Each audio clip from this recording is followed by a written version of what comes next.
वो सुन नहीं सकता, वो बोल नहीं सकता। उसने किया तिरंगा ऊंचा, अखाड़े में उसका जवाब नहीं, उसकी प्रतिभा का हिसाब नहीं, लेकिन इनाम के नाम पर चंद मेडल, टूटा फूटा घर और कर्ज लेकर प्रैक्टिस। एक पैसा इसको मिलता नहीं और सब अपना कर्जा करके खुआ रहे हैं बस। जिया न्यूज की मुहिम, सरकार कभी तो सुनिए, गूंगा पहलवान की गुहार। जिया न्यूज में आपका स्वागत है। मैं हूं शरद अवस्थी। सरकार कभी तो सुनिए उस गूंगे पहलवान की गुहार, जिसने न केवल युवाओं का सिर ऊंचा किया बल्कि देश का परचम भी कई देशों में लहराया। वो कुश्ती में गोल्ड मेडलिस्ट है, उसने कई अंतर्राष्ट्रीय प्रतियोगिताओं में मेडल जीते हैं। बाकायदा सरकार भी उसकी प्रतिभा को सलाम कर चुकी है। कमी एक ही है कि जिंदगी ने उसे सुनने और बोलने की शक्ति प्रदान नहीं की। हालांकि उसकी ये कमी उसके रास्ते में कभी रोड़ा नहीं बनी। उसने एक के बाद एक नए नए आयाम स्थापित किए, पर अफसोस उसका हक आज भी उससे वंचित है। इनाम के नाम पर कुछ मेडल्स हैं तो सम्मान के नाम पर टूटा हुआ घर, वादे कहे हुए, भरोसे कई जताए गए, लेकिन आज भी वो न जाने किस कोरे कागज की हद में बंधे हुए हैं। यही नहीं, खेलों के महाखेल ओलंपिक्स के योग्य होने के बावजूद उसे कभी खेलों के लिए क्वालिफाई करने का मौका नहीं दिया गया। आज जिया न्यूज पर एक मुहिम चल रही है। मुहिम इस महाखिलाड़ी को महासम्मान दिलाने की, नए और बड़े मौके दिलाने की और देश की सोई हुई सरकार को जगाने की। तो चलिए शुरू करते हैं आज की खास पेशकश, सरकार कभी तो सुनिए गूंगे पहलवान की गुहार। वो सुन नहीं सकता,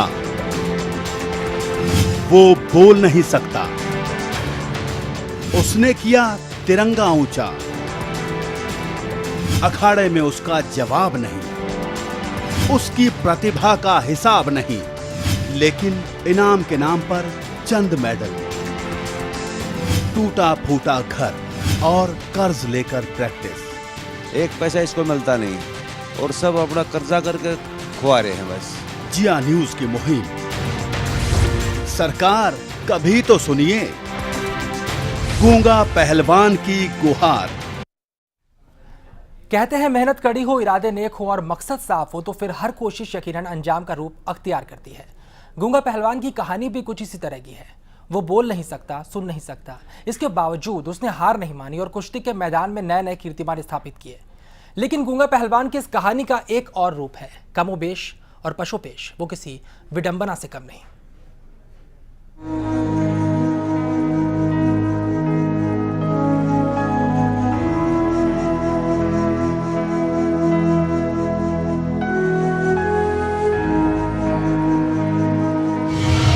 नाइंसाफी के चक्रव्यूह में फंसा इंसान है। चप्पे चप्पे पर गूंजता अब यही फरमान है। ना जाने कब होगी सही की नई सुबह। टूटते यहां हर रोज अनगिनत अरमान हैं। आवाज से महरूम, अल्फाज से कोसों दूर, आंख मिचौली हर रोज करती एक उज्जवल भविष्य की डोर।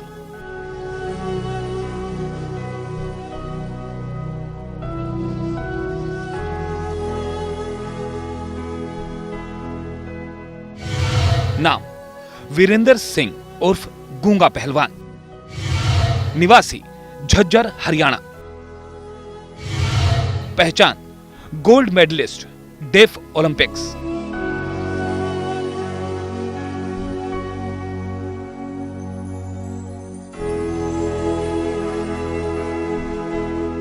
ये कहानी है उस पहलवान की, कुश्ती के उस योद्धा की जिसने विदेशों में देश का सिर ऊंचा किया, अपनी प्रतिभा से मुल्क का नाम रोशन किया।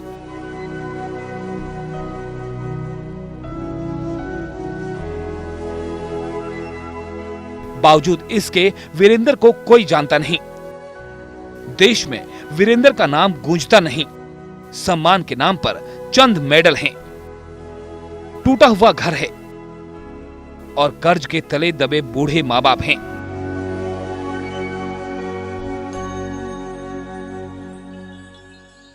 यह कहानी है उस वीर की जो आज भी अपने सही हक से महरूम है।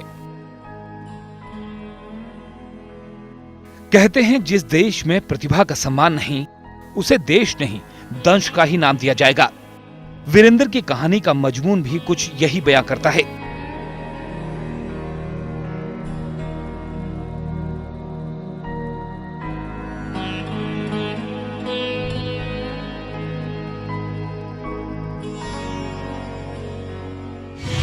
बीस साल से कुश्ती लड़ रहा है वीरेंद्र। 2005 में मेलबर्न में डेफ ओलंपिक्स में गोल्ड जीता। 2008 में आर्मेनिया में डेफ कुश्ती चैंपियनशिप में सिल्वर जीता। 2009 में ताइवान में डेफ ओलंपिक्स में ब्रांज जीता। 2012 में बुल्गारिया में डेफ कुश्ती चैंपियनशिप में ब्रांज जीता। 2013 में बुल्गारिया में डेफ ओलंपिक्स में गोल्ड जीता। अब जरा सोचिए, ऐसा प्रतिभाशाली किस सम्मान, किस इनाम का हकदार हो सकता है? पर अफसोस, इसे विडंबना ही कहेंगे। आज भी वीरेंद्र अपने वजूद को तलाश रहा है। बिना बोले, बिना सुने अपनी बात बयां कर रहा है।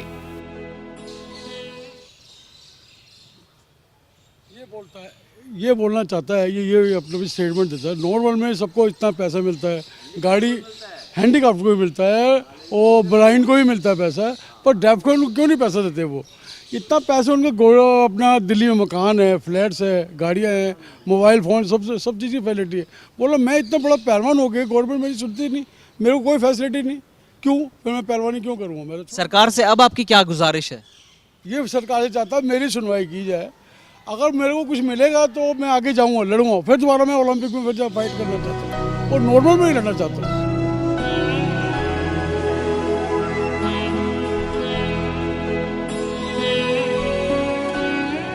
वीरेंद्र की जुबान भी और कान भी यही शख्स हैं। वीरेंद्र के गांव के रहने वाले राम मोहन हर पल साथ रहते हैं। वीरेंद्र के दर्द को करीब से जानते हैं।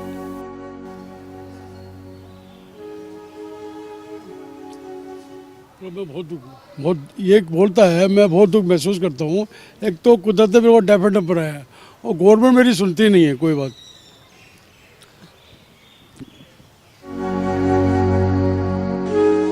वीरेंद्र के परिजनों की माने तो वीरेंद्र का ना तो हरियाणा सरकार ने साथ दिया और ना ही कुश्ती संघ ने। कई वादे किए गए, कई दफा दावे भी हुए, लेकिन हकीकत के सफे आज भी कोरे ही पड़े हैं। वीरेंद्र के पिता की माने तो हरियाणा के पूर्व सीएम भूपिंदर सिंह हुड्डा ने वीरेंद्र के लिए 5 करोड़ रुपए इनाम देने का वादा किया था, जो आज भी सिर्फ वादा ही है। 5 करोड़ में हैंडीकैप्ड के 5 करोड़ हैं और उसमें हैंडीकैप्ड में बोला गूंगे बहरे का नाम नहीं है तो हैंडीकैप्ड, लेकिन इसका वो कानून सेंटर में भी नहीं है। क्या कारण होंगे इसके पीछे? अब इसके पीछे तो जी सरकार है जाना इस बात का, तो हमने तो इतना ज्ञान तो है नहीं। बाकी हम तो मेहनत करा रहे हैं, खर्चा कर रहे हैं, लेकिन कोई फायदा नहीं मिला हम आज तक। वीरेंद्र के पिता की माने तो अब नौबत ये आ गई है कि कर्ज लेकर वीरेंद्र का खेल जारी है।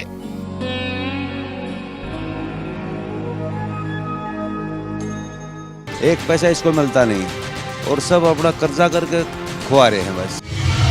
बेजान सा मुल्क है, बेपरवाह से नुमाइंदे।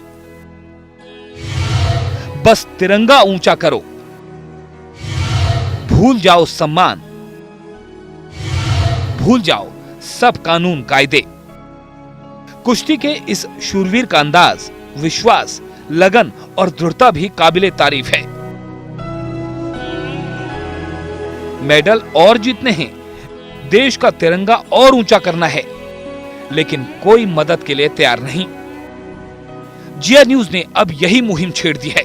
वीरेंद्र को उसका हक मिले, उसे सरकार से मदद मिले, उसके हौसले को मरने नहीं देना, उसके जज्बे को इतिहास के पन्नों में दबने नहीं देना। जिया न्यूज का वीरेंद्र और उसके पूरे परिवार को सलाम।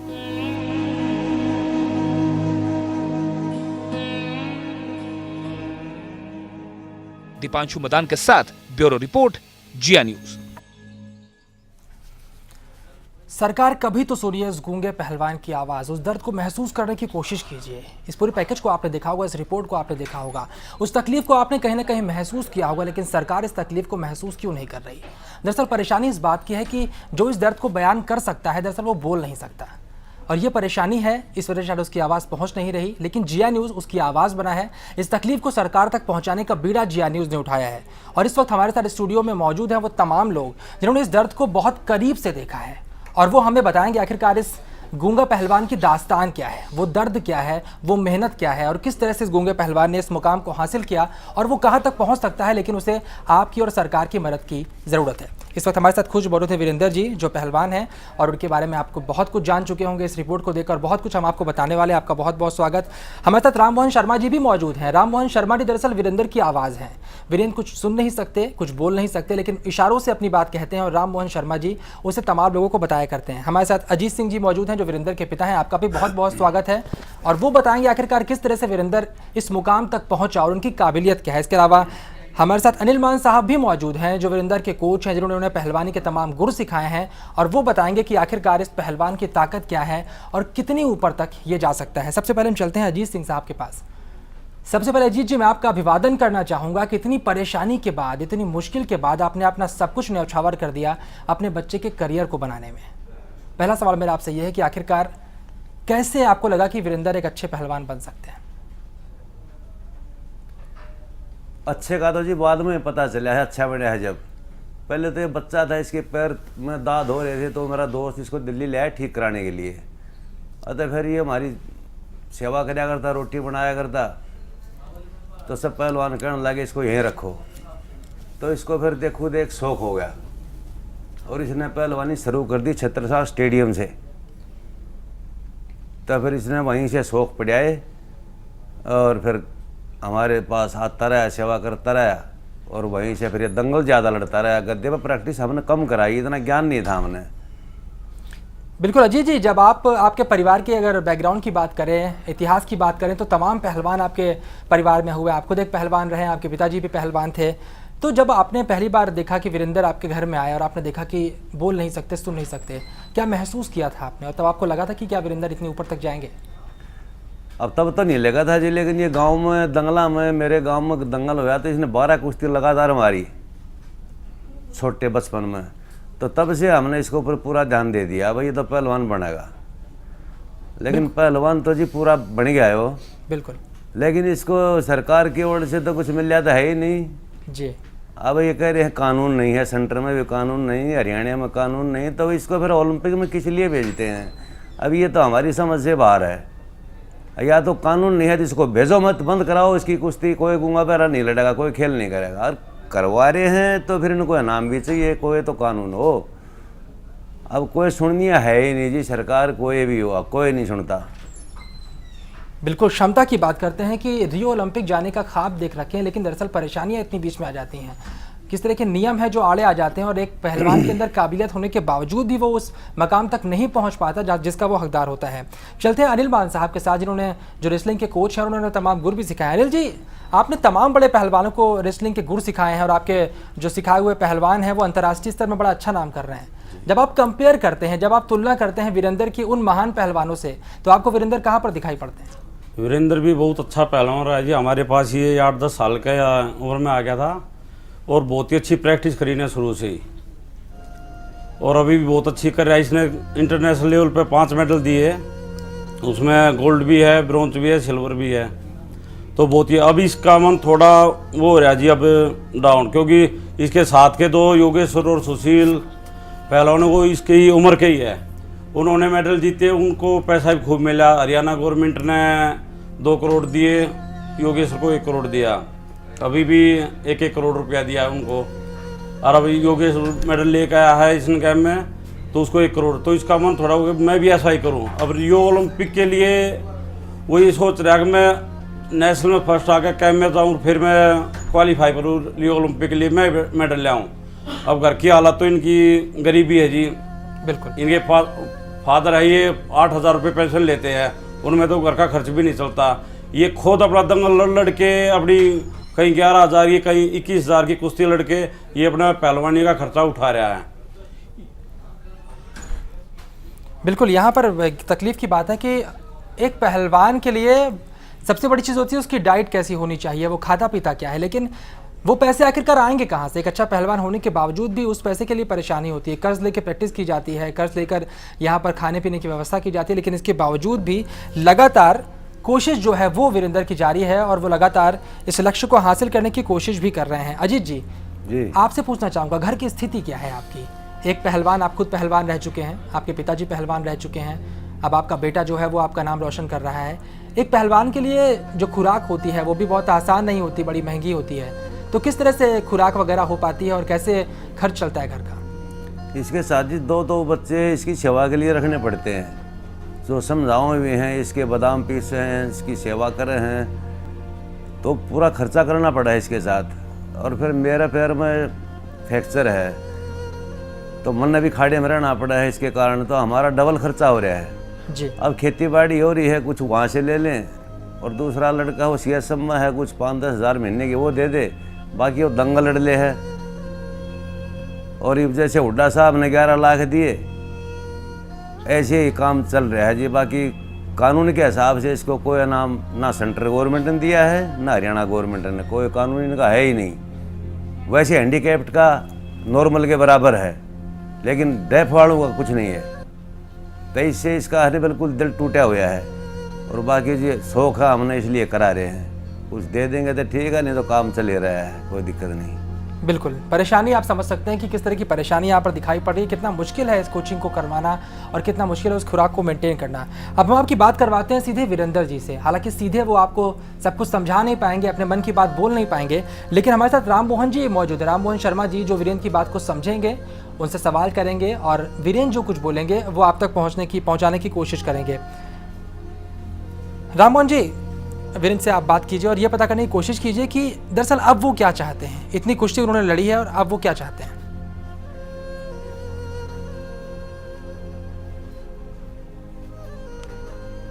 ये कहता मैं और लड़ना चाहता हूँ, आगे करना चाहता हूँ, पर मेरे को कोई फैसिलिटी तो है ही नहीं। वो कहता गवर्नमेंट या कोई से फैसिलिटी मेरे को नहीं है, मैं क्या करूँ आगे लड़ करके। मैं नॉर्मल भी लड़ सकता हूँ, सब कुछ कर सकते हैं ये, बाकी कहते हैं पर जब मेरे को कोई फैसिलिटी दे ही नहीं रही गवर्नमेंट या कहीं से कोई फैसिलिटी नहीं है, तो मैं क्यों करूँ। बिल्कुल, मैं वीरेंद्र से ये भी पूछे कि शुरुआत जब इन्होंने लड़ाई की मतलब पहलवानी की तो इनके दिमाग में क्या आया कि आपने घर का माहौल देखकर?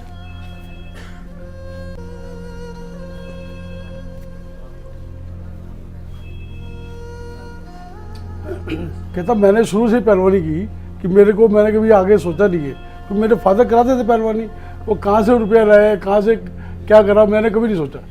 अब इन्होंने इतना बड़ा पहलवान बना दिया मुझे, कहाँ से करा, मुझे कोई इसको को लेना देना उस चीज़ से। अब ये कहता मैं भी तो, मेरे तो फर्ज बनता कोई मैं अपने माँ को फादर को कुछ दूँ। बिल्कुल बिल्कुल, एक बहुत खास भावना यहाँ पर। अजीत जी, आपके पास आने चाहेंगे। यहाँ पर जिस तरह से आपने वीरेंद्र को सिखाने के लिए इतनी परेशानी का सामना किया, आज वीरेंद्र चाहते हैं कि आप तक भी वो कुछ करें। क्या आप अपने बेटे की इस बेबसी को समझ पाते हैं कि बहुत कुछ करना चाहता है आपके लिए लेकिन कर नहीं पाता, और तकलीफ कहीं ना कहीं उसके दिल में? तकलीफ तो जी बहुत ज़्यादा है। इसको अगर जहाँ कैंप लगता है वहाँ इसके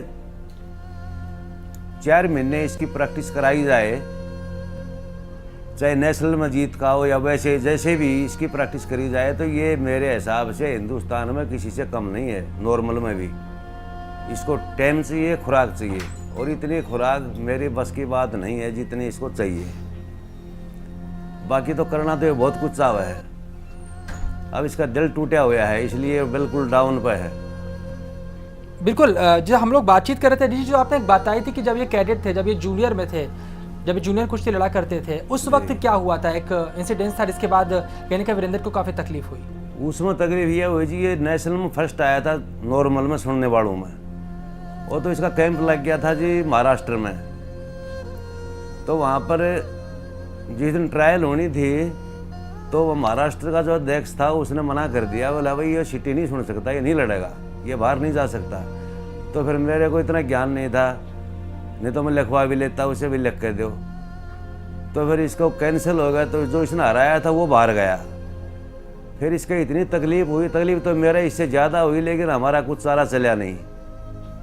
तो फिर इसका दिल टूट गया। फिर ये गूंगे पर हमें लड़ता रहा यार, लेकिन इसको फिर दिमाग में इसका ये बढ़ गया कि तेरा कोई आगे नहीं जा सकता तू। तो फिर मेरा दोस्त है एक वकील, उससे मैंने बात करी तो फिर उसने फिल्ला से लेटर मंगवाए, भाई गूंगा लड़ सकता है सुनने वालों में और ये बाहर भी जा सकता है।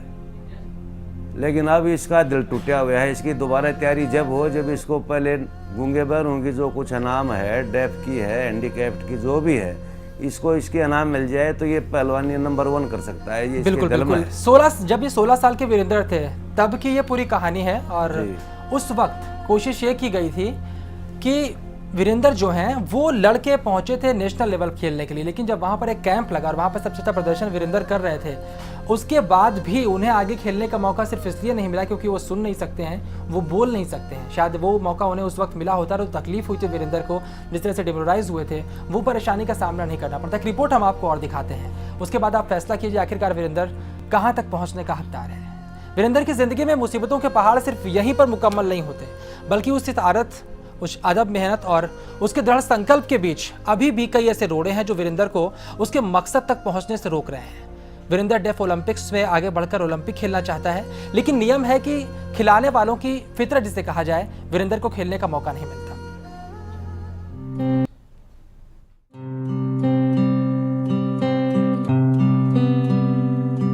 राजधानी दिल्ली से 135 किलोमीटर दूर हरियाणा के झज्जर जिले में सासरौली गांव आता है।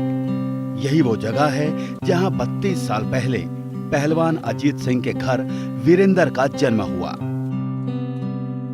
कुदरत ने न सुनने की शक्ति बख्शी और न ही बोलने का हुनर दिया, लेकिन यकीनन कभी अजीत सिंह ने सोचा ना होगा कि उनका बेटा एक दिन देश का नाम ऊंचा करेगा। वीरेंद्र ने देश का तिरंगा ऊंचा किया,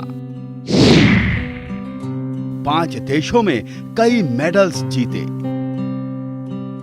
वीरेंद्र के पिता बताते हैं कि वीरेंद्र 8-10 साल का था जब उसे दिल्ली के मॉडल टाउन स्थित नामी छत्रसाल स्टेडियम में भेज दिया गया।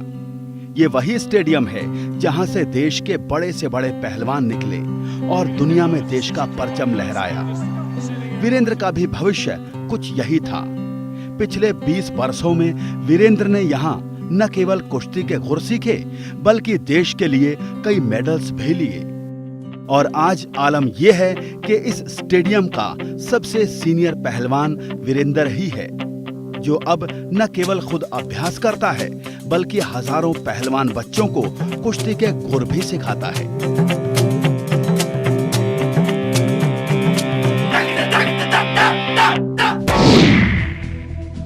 रियो ओलंपिक्स खेलना चाहता है वीरेंद्र। नियम के बावजूद वीरेंद्र को अनुमति नहीं। वीरेंद्र की माने तो वो सुशील कुमार, योगेश्वर दत्त जैसे पहलवानों की तरह 2016 में होने वाले रियो ओलंपिक्स में हिस्सा लेना चाहता है। उसको यकीन है अगर उसे मौका मिला तो वो क्वालिफाई भी कर जाएगा। यही नहीं, जानकार, छत्रसाल स्टेडियम और कुश्ती संघ के नुमाइंदे भी वीरेंद्र को बड़े पहलवानों के फहरिस्त में मानते हैं, लेकिन अफसोस उसे मौका नहीं मिल रहा। अंतर्राष्ट्रीय नियम की माने तो अंतर्राष्ट्रीय कुश्ती संघ ने साफ किया हुआ है कि किसी भी गूंगे बहरे को उसकी कमी की वजह से ओलंपिक्स में खेलने से नहीं रोका जा सकता। बाकायदा इसके लिए संघ ने स्पेशल रेफरी तैयार करने के भी निर्देश दे रखे हैं। बावजूद इसके भारतीय कुश्ती संघ वीरेंद्र को ओलंपिक्स में खेलने से रोकता आया है।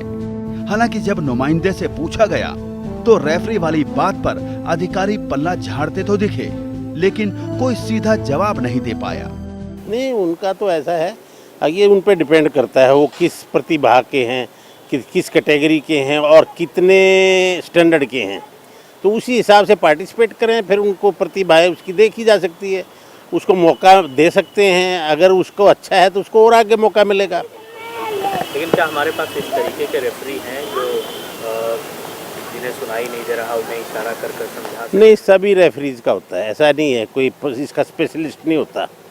ये हमारे जो अभी जो फीला है, हमारी जो इंटरनल बॉडी, उसके रूल्स हैं। अब सवाल यहाँ ये उठता है कि क्या सच में भारतीय कुश्ती संघ के पास स्पेशल रेफरियों की कमी है? आखिर क्यों संघ वीरेंद्र को ओलंपिक्स में क्वालिफाई राउंड में भी भेजने को तैयार नहीं है? कहीं ये अंतर्राष्ट्रीय मानकों का उल्लंघन तो नहीं हो रहा? रियो ओलंपिक्स को अभी 2 साल बाकी हैं। वीरेंद्र को ऐसा लगता है अगर उसे ओलंपिक्स में मौका मिले और वो जीत कर आए, तब कहीं जाकर सुशील कुमार, दत्त और बजरंग जैसे पहलवानों की तरह उसे भी एक नई पहचान मिलेगी। उसके और उसके परिवार की मुफलिसी हटेगी और वो देश की पहचान को एक नए मुकाम पर ले जा सकेगा।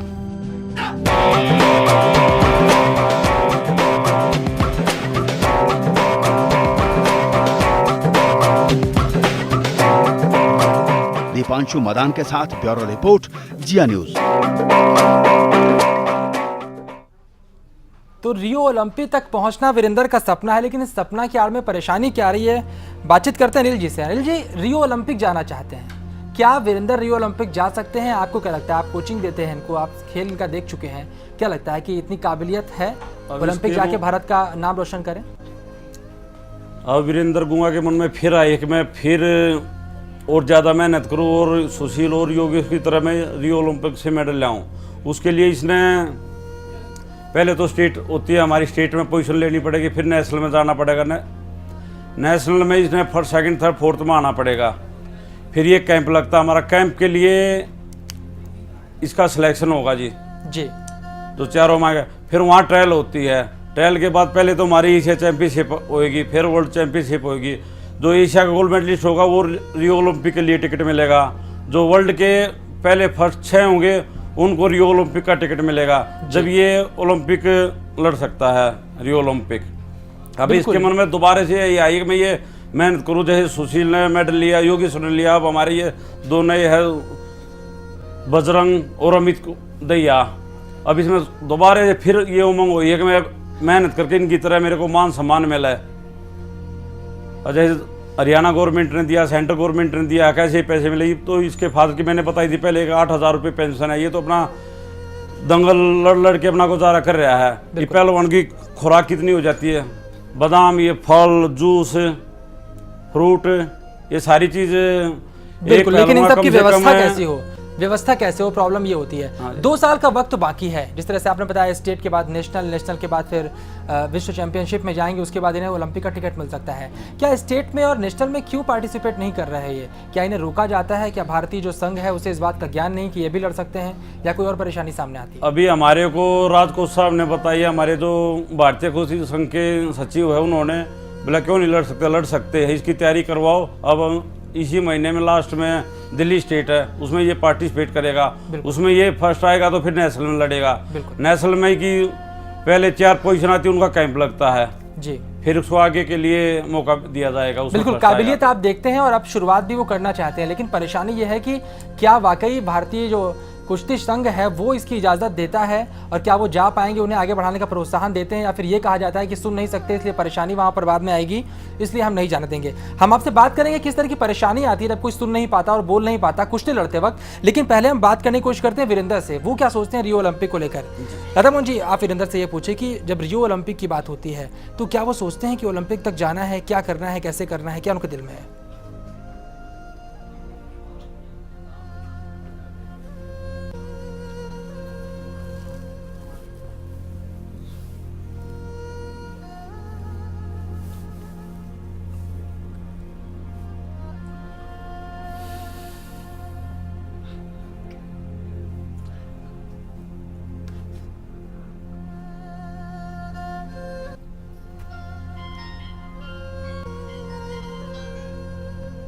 ये बोलता है, बोला जी देखो मेरे को फैसिलिटी मिलती है तो मैं आगे पहलवानी भी करने को तैयार हूँ, मेहनत भी करने को तैयार हूँ, और जैसे नॉर्मल ये लोग मेडल आते हैं मैं ऐसे मेडल भी ला सकता हूँ, लेकिन फैसिलिटी मिलनी चाहिए। फैसिलिटी मेरे को मिलेगी तो बिल्कुल बिल्कुल, मतलब इस बात का जुनून है और इस बात की काबिलियत समझते हैं कि ये मैं बड़े बड़े रखते हैं। ये बोलता मैं काबिलियत रखता हूँ, मैं पूरी मेहनत करके दिखाऊंगा आपको, मेडल ला के दिखाऊंगा, और मेरे को फैसिलिटी तो दो कुछ।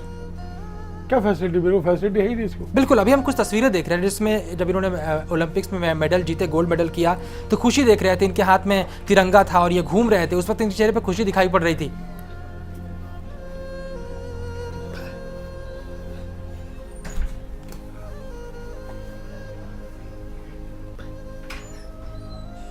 ये कहते जब मैं खुश था, वो गोल्ड मेडल के लिए मैं लड़ने गया था और गोल्ड मेडल मैंने जीता, मैं आया इंडिया के लिए गोल्ड मेडल लेके आया, मेरे को आश्वासन दिया गया था कि डेफिनेटली हमको 5 करोड़ रुपया मिलेगा हैंडीक्राफ्ट को, सॉरी जी तो पर मेरे को यहाँ पर आके कुछ भी नहीं मिला। बिल्कुल, वो खुशी तो थी और कहीं ना कहीं जब प्रदर्शन किया उसके बाद ये भी लगा कि हो सकता है कि कुछ बहुत अच्छा हो जाए, लेकिन ऐसा हो नहीं पाया। एक बार हम अजीत जी के पास चलते हैं। अजीत जी, आपने भी अपने बच्चे को जब देखा होगा कि तिरंगा लेकर घूम रहा है और कहीं ना कहीं गोल्ड मेडल हासिल किया है, तो एक दिल में जो आपने एक पहलवान को तैयार किया तमाम मुश्किलों के बावजूद, खुशी आपके दिल में भी हुई होगी, लेकिन जब जो आश्वासन दिया गया वो पूरा नहीं हुआ तो तकलीफ भी उतनी हुई होगी।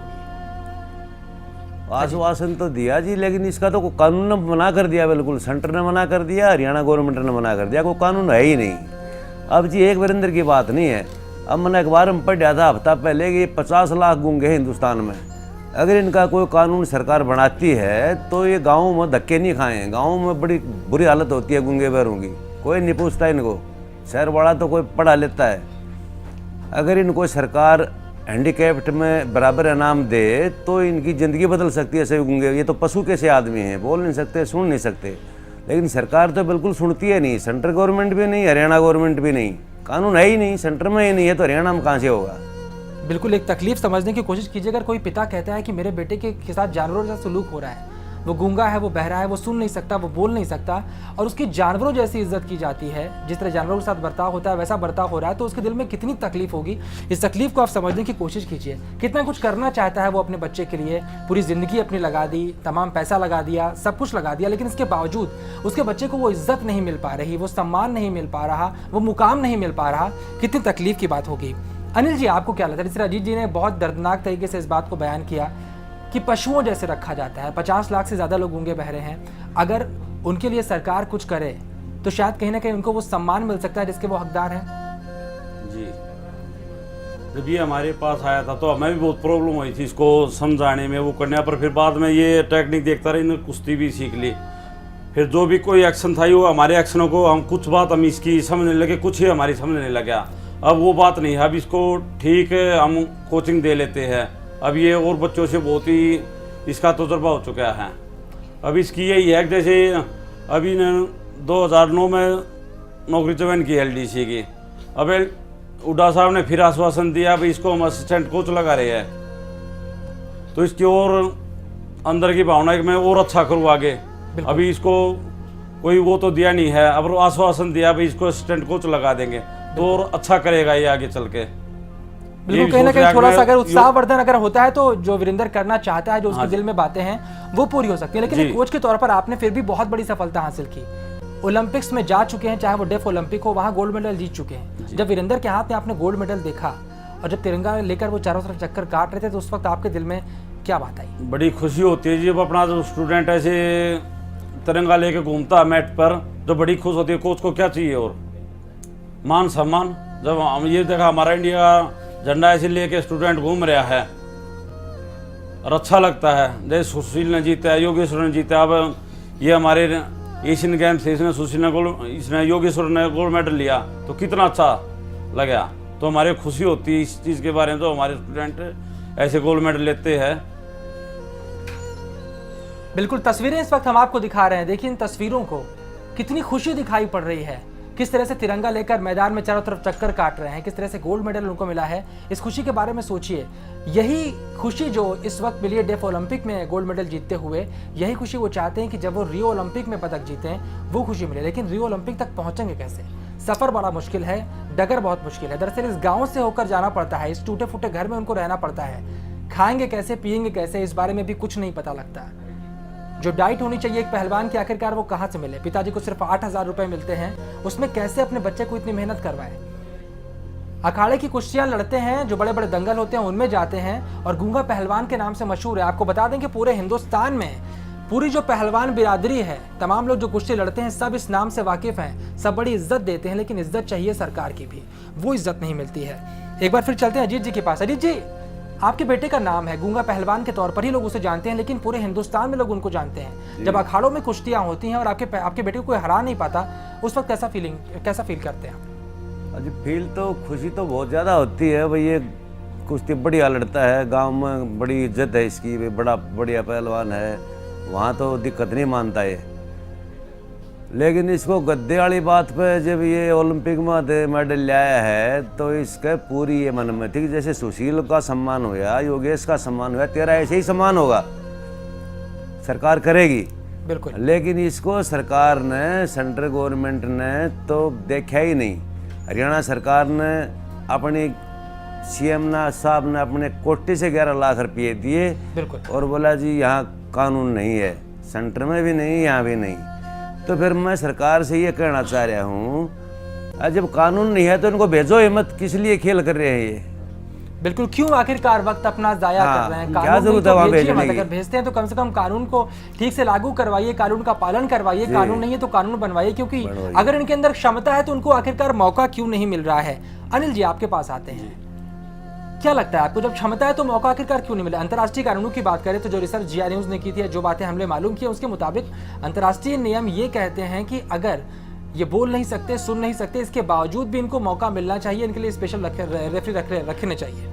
इनकी फाइट देखो जी, जैसे सुशील और योगेश्वर की फाइट, आप ये फाइट देख रहे थे, वैसी ही फाइट है। इसकी कोई कम जान थोड़ी नहीं लगती इसमें, बल ताकत इतना ही लगता है जितना और पहलवानों का लगता है। तो इनको भी ये पूरी मान सम्मान मिलना चाहिए जी, हम तो ये कह रहे हैं। बिल्कुल, अंतर्राष्ट्रीय नियमों की हम बात कर लेते हैं थोड़ी देर के लिए। क्या अंतर्राष्ट्रीय नियम इस बारे में बाधक हैं कि ये जाके रियो ओलंपिक नहीं पहुंच सकते, या फिर अंतर्राष्ट्रीय नियम जो हैं वो कहते हैं कि ये जा सकते हैं? ये अब हमारे सचिव जी ने कहा, WFI के राज सिंह जी को साहब ने बताया है, बोले अभी जा सकता है। तो उसके लिए हमारे को ये मैंने पहले बताया जी, पहले स्टेट होती है, फिर नेशनल होता है, नेशनल में फिर ट्रायल होती है, उसके बाद एशिया चैंपियनशिप का गोल्ड मेडलिस्ट होगा, उसको टिकट मिलेगा। रियो ओलंपिक का जो हमारी वर्ल्ड चैंपियनशिप होगी, उसके पहले 6 पहलवानों को रियो का ओलंपिक टिकट मिलेगा। उसके बाद क्वालीफाई टूर्नामेंट होते हैं, ओलंपिक क्वालीफाई, जो उसमें क्वालीफाई करा उनको टिकट मिलता है। बिल्कुल अनिल, जा सकते हैं। लेकिन फिर आपने शुरुआत की है, राज्य स्तर की बात की, जब ये लड़ने के लिए गए थे, हम 16 साल की उम्र की बात करते हैं, जब ये गए थे महाराष्ट्र में लड़ने के लिए, जिस तरह से भी इनके पिताजी बता रहे थे, उस वक्त आखिरकार भारतीय ओलंपिक संघ ने, जो भी वहां पर लोग थे, क्यों आगे नहीं जाने दिया? जो इनसे हार रहे थे उनको आगे बढ़ा क्यों दिया? क्या उस वक्त नियमों की जानकारी नहीं थी, इस वजह से इनके साथ पक्षपात हुआ? तो जो ये अजीत जी कह रहे हैं, महाराष्ट्र के जो अध्यक्ष है, उन्होंने इनको आउट कर दिया उस कैंप से, तो उनको जानकारी नहीं होगी इस चीज की। तो इन्होंने तो पूरी लड़ाई लड़ी, जो इससे हारा हुआ वो भेजा फिर वहां पे बाहर।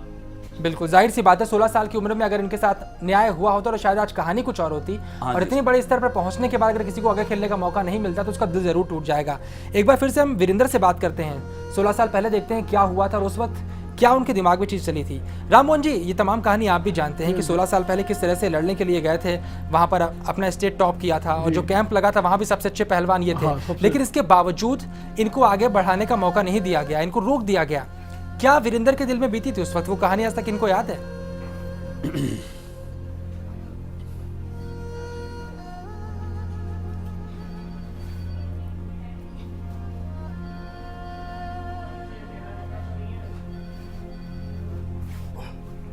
मैं बहुत ये बोलते हैं, मैं काफ़ी रोया, बहुत परेशान हुआ और मेरी किसी ने सुनवाई नहीं की। हम लोगों की किसी ने सुनवाई नहीं की और जिसको मैंने हराया था वो आगे गया, मैं पीछे रह गया। मेरे को खुशी थी इस बात की, मैं मतलब कि फाइट करके मैं आगे निकलूंगा, और मुझे आगे जाना ही नहीं दिया। और जो मेरे से हारा था उसको मेरे वो नहीं करना बोला। मैं इतना निराश हो गया, इतना उदास था कि मेरे बार मन कर कि पहलवान छोड़ दो, खत्म करो, मैं नहीं करूँगा आगे। बिल्कुल, ये उस वक्त की बात है जब ये महज 16 साल की। तब लगा कि पहलवानी छोड़ दूं क्या। खुशी बहुत ज़्यादा हुई जब अपने स्टेट में सबसे अव्वल दर्जे पर आए, उसके बाद नेशनल लेवल पर पहुंचे तो वहाँ भी जो कैंप लगा था वहाँ बड़ा अच्छा प्रदर्शन कर रहे थे, लेकिन इसके बावजूद उनको जाने का मौका नहीं मिला। अजीत जी, उस वक्त आप मौजूद थे, तकलीफ आपको भी हुई होगी, आपका बेटा फूट फूट कर रो रहा था, वो काबिल था, उसे ऊपर जाना चाहिए था लेकिन वो पहुंच नहीं पाया। तकलीफ कहीं ना कहीं आपको भी बहुत ज़्यादा हुई होगी। तकलीफ तो बहुत ज़्यादा से भी ज़्यादा हुई, लेकिन उसमें कर भी तो कुछ नहीं सकता ना। जब उसने फेडरेशन के मालिक ने कह दिया भाई ये सीटी नहीं सुनेगा, अब सीटी तो सुनता ही नहीं हो। मखा जी, फिर क्या कह सरकार ने भेजा क्यों, ये लड़ाया क्यों, फर्स्ट आया नेशनल में, इसको वापस भेज देते, वहीं से मना कर देते। बोला भी नहीं, डॉक्टर लिखेगा भाई सुनता है तो मैं लड़ाऊंगा, नहीं लड़ाऊंगा। तो फिर हम वापस आ गए, फिर मैं भाई चलो भाई कोई बात नहीं। ये तो बिल्कुल, उसी टाइम बिल्कुल। पहलवानी छोड़ रहा था। अजीत जी, आपको रोकना चाहेंगे इस वक्त हमारे साथ इस वक्त जुड़ रहे हैं कि जाने माने कोच भी हैं और तमाम बड़े बड़े शिष्य उन्होंने अपने पैदा किए। महाबली सतपाल जी हमारे साथ जुड़ रहे हैं। सतपाल जी, आपका बहुत बहुत स्वागत है GI न्यूज़ के इस खास कार्यक्रम में। सतपाल जी, अगर आप जानते होंगे वीरेंद्र जी को, आप जानते हैं, तो मैं सबसे पहले चाहूँगा कि वीरेंद्र एज ए पहलवान आपको कैसे लगते हैं? पहलवान के तौर पर आप उन्हें कितना बड़ा पहलवान मानते हैं, पहले आप ये बताइए। नहीं, वो जब ओलंपिक में अपने जो उनके पैरा ओलंपिक है उसमें एक गोल्ड, एक सिल्वर, एक ब्राउन्ज लेके आया है, तो बहुत अच्छा है। अच्छा नहीं, बहुत अच्छा है। और जो प्रदर्शन है उसका वो भी काफी अच्छा है, बहुत मेहनत करता है। वो पिछले 6-7 साल से मेरे पास ही है, मेरा ही शिष्य है जी। और उसने काफी मेहनत की है। ऐसा नहीं है कि वो बहुत ही, वाकई में बहुत अच्छा खेलता है जी। बिल्कुल सतपाल जी, आपने तमाम हीरो को तराशा है और आप किसी के बारे में कह रहे हैं कि वो बहुत अच्छा खेलता है, आपका शिष्य है, तो यकीनन उसमें कोई बहुत बड़ी बात जरूर होगी। लेकिन जिस चीज के हकदार है वीरेंद्र, क्या वो चीज उनको मिल पा रही है?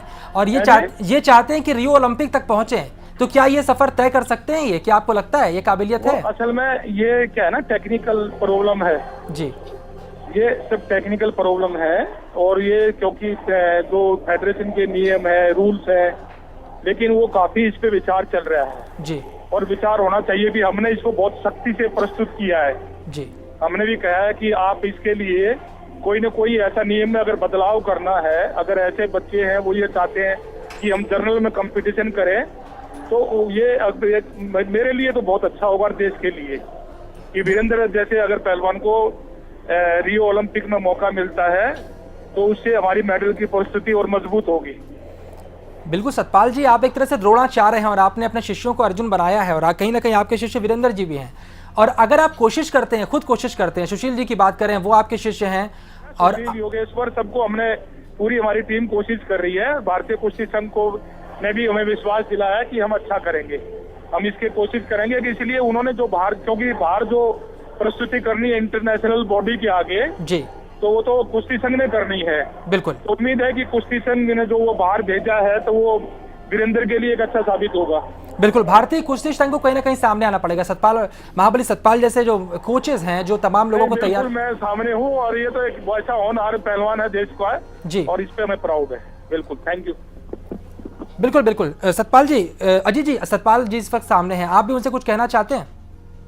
माता जी, पहलवान जी से यही अरदास करूंगा, पहलवान जी इसको जो डेफ ओलंपिक है इसको हैंडीकैप में बराबर करवाने की बड़ी मेहरबानी होगी। बिल्कुल। अजीत, संपर्क टूट गया, हम फिर से उनसे बात करने की कोशिश करेंगे। लेकिन साफ साफ देखिए, यहाँ पर जिन्होंने सुना होगा सतपाल, महाबली सतपाल को जिन्होंने सुना होगा, वो साफ साफ ये बात कह रहे हैं कि किस दर्जे का जो पहलवान है वीरेंद्र है। लेकिन यहाँ पर भारतीय कुश्ती संघ की बात करते हैं, वो कोशिश क्यों नहीं करता? क्योंकि अंतर्राष्ट्रीय जो नियम है वो कहते हैं कि ये जा सकते हैं। महाबली सतपाल जैसे जो कोच हैं, जिन्होंने बड़े बड़े पहलवानों को पैदा किया है, वो कहते हैं कि वो जा सकते हैं, इनके अंदर काबिलियत भी है, लेकिन फिर ये शख्स क्यों नहीं जा पा रहा? ये सबसे बड़े दुख की बात है। अनिल जी, जो कुछ भी यहाँ पे महाबली सतपाल ने कहा वो आपने भी सुना होगा, आप खुद इनके कोच हैं, आप इनकी काबिलियत के बारे में जानते होंगे। क्या भारतीय कुश्ती संघ क्यों इस बारे में नहीं देख रहा कि एक ऐसा पहलवान उनके पास है जो मेडल दिला सकता है, तो आगे तक क्यों ना जाए भला? अब ये हमारे WFI के राज सिंह सचिव जी ने बताया तो है कि जो ये दिल्ली स्टेट में पोजीशन आएगी, फिर नेशनल में, और फिर कैंप लगेगा, फिर उसके लिए वो क्वालिफाई करता तो वो जरूर जाएगा जी। उन्होंने अभी ये आपके सामने बोला है, तो हमने उन पे ये दरख्वास्त कर दीजिए, हमारे पहलवान को मौका मिलना चाहिए। तो उन्होंने हरी झंडी दे दी, अब स्टेट होएगी उसमें पार्टिसिपेट करवाओ। जो ये मेडल लेता तो नेशनल लड़ेगा, नेशनल मेडल लेता जो फिर बाहर जाएगा। बिल्कुल, बाहर ही जरूर जा सकते हैं। राममोहन जी, आप भी अजय बताइए कि वीरेंद्र को कि जो इतने बड़े कोच हैं, जो उनको भी सिखा चुके हैं, वो कहते हैं कि उनके अंदर काबिलियत है। जब ऐसे लोग उनको कहते हैं, उनका उत्साह बढ़ाते हैं और कहते हैं कि उनके अंदर काबिलियत है, तो वो कैसा महसूस करते हैं?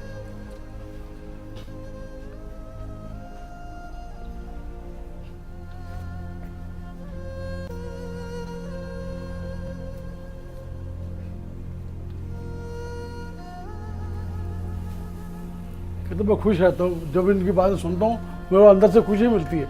मैं कोशिश करता हूँ कि मैं फाइट करूँ इसके लिए आगे क्वालिफाई करूँ। बिल्कुल, वो निराशा जो होती है कभी कभी सरकारी मदद ना मिलने की, जब ऐसे प्रोत्साहन मिलते हैं तो वो निराशा कहीं दूर होती है।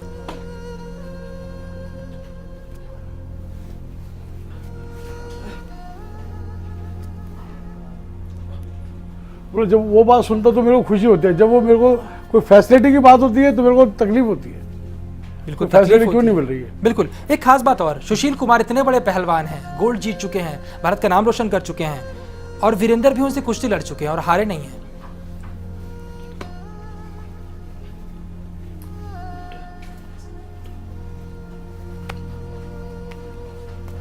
बोले हम बराबर रहे हैं और एक बार नहीं 2-3 बार गुस्से हुई है, हम बराबर ही रहे हैं। बिल्कुल, सुशील जैसे महान पहलवान भी वीरेंद्र अगर से जीते, वीरेंद्र अगर उनसे जीते नहीं तो वीरेंद्र उनसे हारे भी नहीं है। कहीं ना कहीं इस तरह आप देख सकते हैं कि तमाम जो कुश्ती की प्रतियोगिताएं होती है उसमें कई बार सुशील कुमार से इनका आमना सामना भी हुआ है। वीरेंद्र उनको हरा नहीं पाए तो उनसे हारे भी नहीं है। जो बाउट हुई है बार बार बराबर की हुई है। तो मतलब जिस स्तर पर सुशील है तो वहां अगर कोशिश की जाए तो वीरेंद्र भी वहां पर पहुंच सकते हैं। अपने लक्ष्य क्या रखे हैं, क्या चाहते हैं, कहां तक पहुंचे?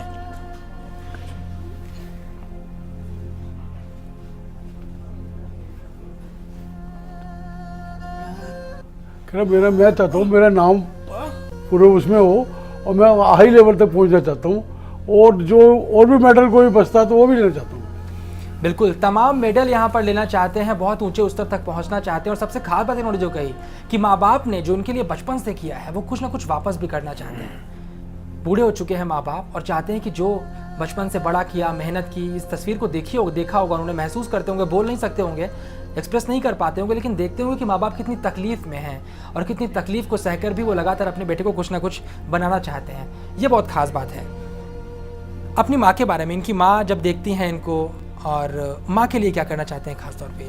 ये तो माँ, मदर को, फादर को सब कुछ देना चाहता है और उनकी रिस्पेक्ट इतनी करता है। इसको बताओ माँ के बारे में पूछो। सब उसको बहुत प्यार करते हैं, मैं भी बहुत रिस्पेक्ट करता हूँ, उनकी इज्जत करता हूँ। और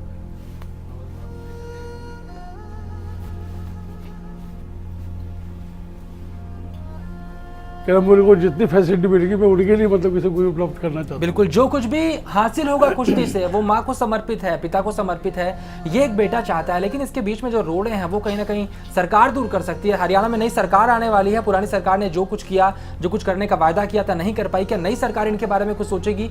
ये भी सबसे बड़ा सवाल है। जो नुमाइंदे आने वाले हैं, जो नए मुख्यमंत्री बनने वाले हैं या पुराने मुख्यमंत्री फिर दोबारा आने वाले हैं, ये शायद तय होगा आने वाले वक्त में। लेकिन क्या वो नई सरकार इनके बारे में कुछ करेगी, इनके बारे में सोचेगी? हरियाणा के तमाम जो पहलवान हैं, तमाम जो खिलाड़ी हैं, विश्व स्तर पर अपना नाम कर रहे हैं, क्या वीरेंद्र उन नामों में शुमार हो सकता है?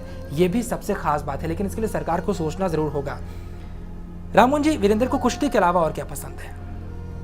वीरेंद्र से पूछिए। अभी तो कुश्ती के अलावा क्या पसंद है? जो सभी चीज़ें अच्छे फैसले वो होती है, घूमना फिरना, खाना पीना, सब चीज़। और क्या है कि जो पूछ कर बताया करो, इससे पूछो पहले, खुद मत बताओ, इससे पूछो ना मन की बात है। ये बात तो मैं बता दूंगा। ऐसे तो के चॉइस है, के चाव है।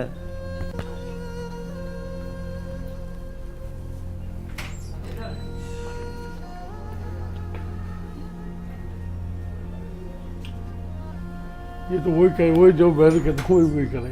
ये कहता है मेरे को अगर सब कुछ फैसिलिटी मिलेगी मैं सब कुछ करने को तैयार। बिल्कुल, कुश्ती के अलावा भी बहुत कुछ पसंद है इनको, लेकिन यह है कि फैसिलिटी तो मिले, पहले उस मुकाम तक पहुंच तो पाए। अजय जी, आपसे जानना चाहेंगे, एक बेटा है आपका, है क्या पसंद है इसके? कुश्ती के अलावा कुछ और है कि जीवन में सिर्फ कुश्ती ही कुश्ती है? कुश्ती पसंद है जी, बाकी कुछ नहीं। इसके पसंद ना मेरी पसंद।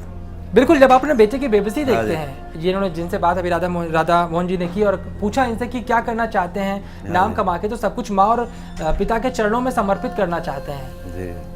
क्या फील करते हैं अपने बेटे के बारे में? बहुत कुछ करना चाहता है आपके लिए? फील तो जी सारी फील होती है, फिर फील करने से भी कुछ नहीं होता ना।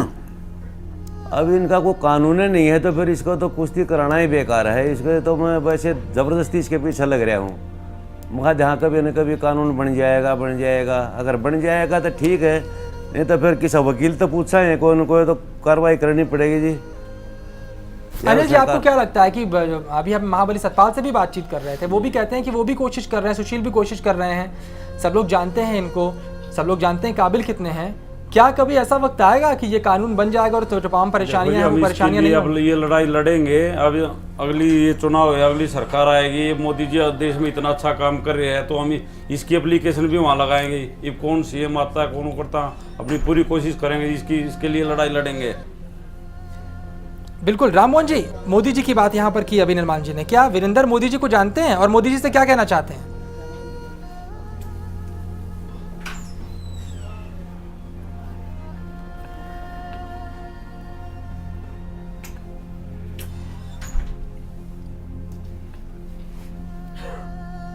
ये कहते हैं मैं उनका स्वागत करता हूँ और मैं उनसे मतलब अपनी दरख्वास्त उनके सामने रखूँगा।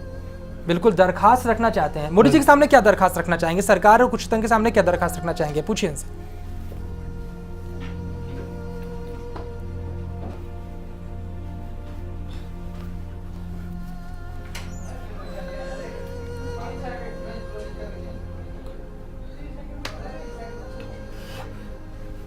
यही कहते हैं एक्चुअल में क्या है कि वही कहता मैं मतलब कि अपने जो भी मतलब मैं कहना चाहता हूँ उनसे वो मैं कह के वो कहूँगा और आगे वो जो भी मेरे को रास्ता बताएंगे वो मैं करूँगा उसके लिए। बिल्कुल नरेंद्र मोदी से वीरेंद्र मुलाकात करना चाहते हैं, अपना जो दर्द है उनके सामने बयान करना चाहते हैं, जो परेशानियां उनके सामने आती हैं मोदी जी के सामने भी बोलना चाहते हैं। कोशिश जिया न्यूज़ भी करेगा कि मोदी जी से इनकी मुलाकात करवाए। और हम अजीत जी के पास जाएंगे। अजीत जी, आप क्या कुछ कहना चाहेंगे सरकार से, आने वाली सरकार से, जो आपके राज्य में आने वाली और देश की सरकार से? माजी एक तो जो सेंटर की सरकार है इससे और मेरे को प्रधानमंत्री से सीधा मिलवाओ जी वीरेंद्र के साथ। अगर कोई कानून बनाओगे तो कुश्ती करावाएंगे हम इसकी। अगर कोई गूंगे पर यहाँ कानून नहीं बनेगा तो इसकी कुश्ती बिल्कुल भी नहीं करावाएंगे। अपना नौकरी लग रहा है, जिसकी लग रहा है अपना काम चलाओ और कोई ज़रूरत नहीं, हम नहीं कराएंगे पहलवानी। बिल्कुल देश के प्रधानमंत्री से मुलाकात करना चाहते हैं वीरेंद्र और उनके पिता और कहना चाहते हैं कि क्या इनकी सुनवाई होगी, क्या इनके लिए कोई कानून बनेगा। अगर कानून बनेगा तो हम इनकी कुश्ती आगे बढ़ाएं, नहीं तो शायद ये कुश्ती बंद हो जाएगी। एक बहुत बड़ा पहलवान जो ओलंपिक में नाम कमाना चाहता है, उसके अंदर काबिलियत है, वो शायद दम तोड़ देगा कहीं ना कहीं, खासकर उसकी कुश्ती दम तोड़ देगी। हम उम्मीद करते हैं कि हमारी आवाज़ जो जिया न्यूज़ की मुहिम है वो पहुंचेगी सरकार तक। हम कोशिश करेंगे खुद भी उनसे बात करने की, इस पूरे प्रोग्राम को दिखाएंगे और वीरेंद्र और उनके पिता की मुलाकात करवाने की कोशिश भी करेंगे। और हम चाहेंगे कि आप भी, तमाम लोग जो जिया न्यूज़ के माध्यम से इस पूरी खबर को देख रहे हैं, वीरेंद्र की दर्द भरी दास्तान को सुन रहे हैं, वो भी अपनी तरफ से ज़रूर कोशिश करें और कहीं ना कहीं वीरेंद्र के लिए दुआ ज़रूर कर सकते हैं कि ऐसे नियम आए। ये पहलवान जो बहुत कुछ कर सकता है वो आगे बढ़े और जो मुकाम हासिल इसे करना चाहिए वो मुकाम हासिल करे। वीरेंद्र आपका, अनिल जी आपका, अजीत जी आपका और राम मोहन जी आपका हमारे स्टूडियो में आने के लिए बहुत बहुत शुक्रिया। और इसी उम्मीद के साथ कि आने वाला कल जो होगा वो वीरेंद्र का होगा और सूरज बनकर वो चमकेंगे कहीं ना कहीं कुश्ती के पटल की। इसी उम्मीद के साथ हम इस प्रोग्राम को यहीं पर समाप्त करते हैं। वो सुन नहीं सकता, वो बोल नहीं सकता, उसने किया तिरंगा ऊंचा,